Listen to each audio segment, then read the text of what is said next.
Cinema industry గురించి మాట్లాడుతూ ఉంటే చాలామంది ఆసక్తికరంగానే ఉంటారు.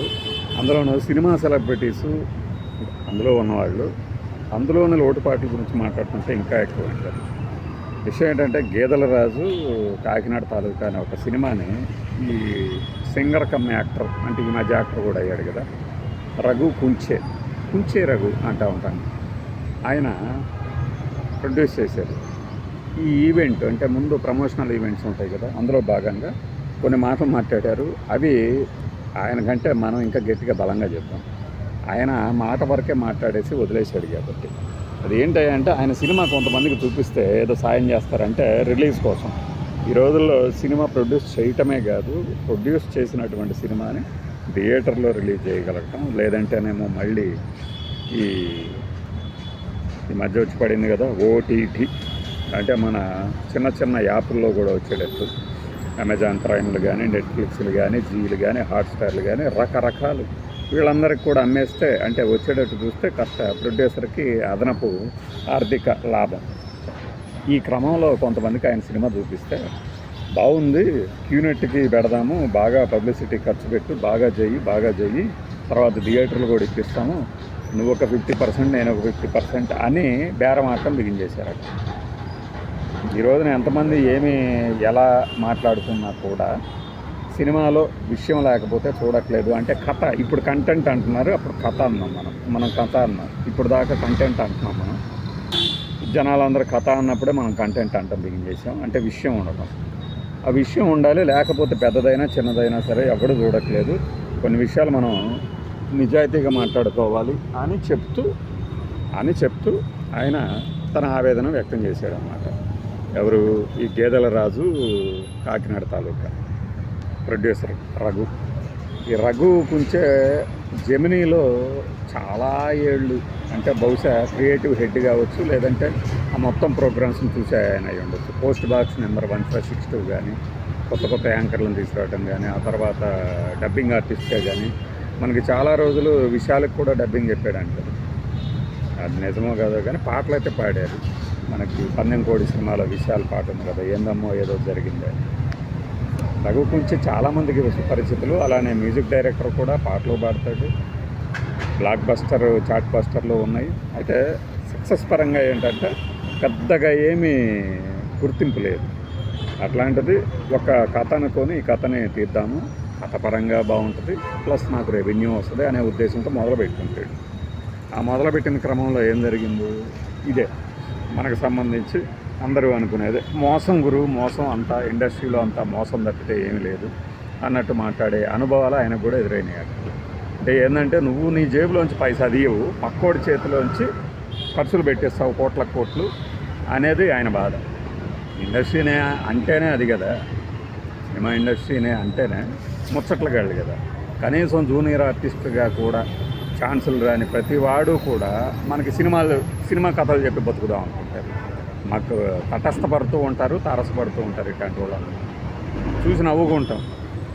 అంటే ఇప్పుడు ఫ్రెండ్లీగా ఉన్నప్పుడు ఒక టీ తాగుతాం, భోజనము చేస్తాము, ఇవన్నీ బాగానే ఉంటాయి.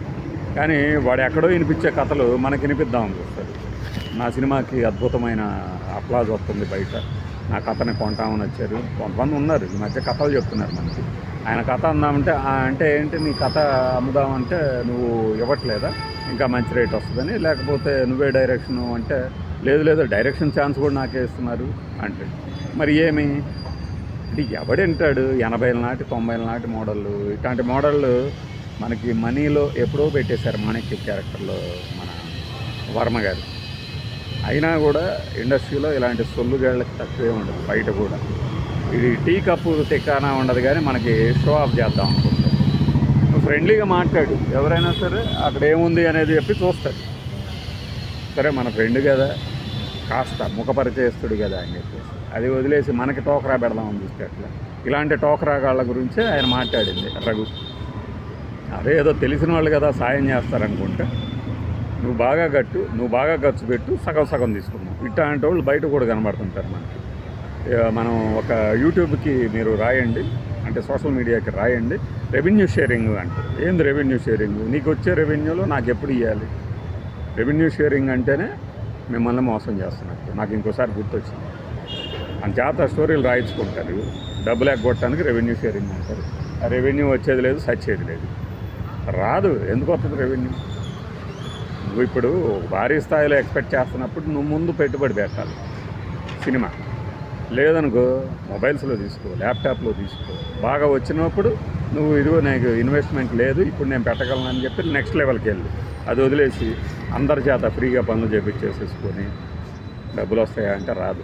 ఆలోచన ఆ బీజమే మోసంతో కూడిన బీజం వేసావు కాబట్టి ఆ మోసం ఎప్పుడు ఫలించదు.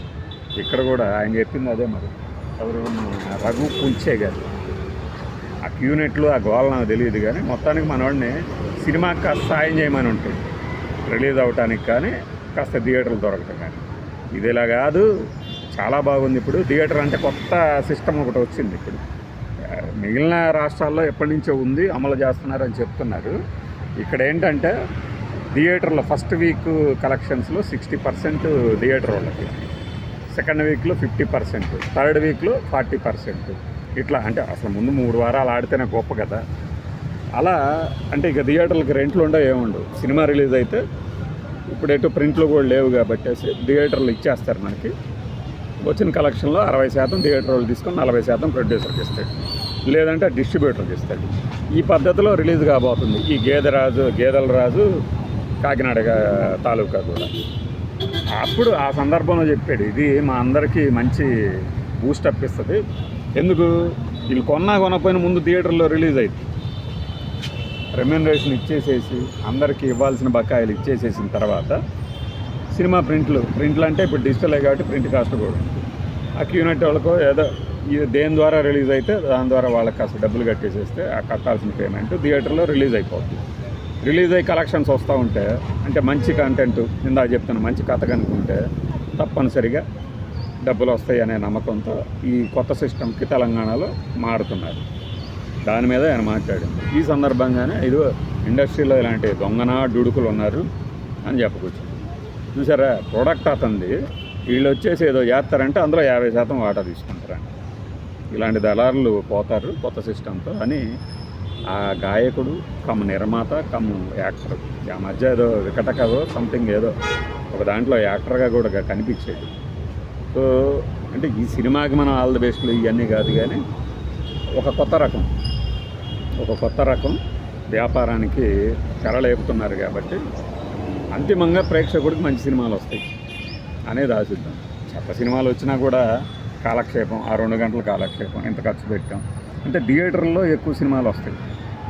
ఇప్పుడు దాకా ఏంటంటే ఓటీటీకి అమ్ముకుందామని కాకుండా మనది రిలీజ్ అయినా అవ్వకపోయినా ఓటీటీ వల్ల బిజినెస్ కాస్త అదనంగా వస్తుంది, కానీ ఆదాయం ఒకవేళ అది లేకపోయినా రిలీజ్ చేయడానికి వీళ్ళు ఉన్నారు, థియేటర్లో వాళ్ళు ఉన్నారు అనే ఒక భరోసా అయితే ఉంటుంది.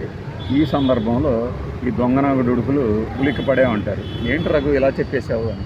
ఇంకా నేను పేర్లు చెప్పాలి, పేర్లు చెప్పినా కూడా ఏముంది, దులిపేసుకొని పోయే బాబు కదా.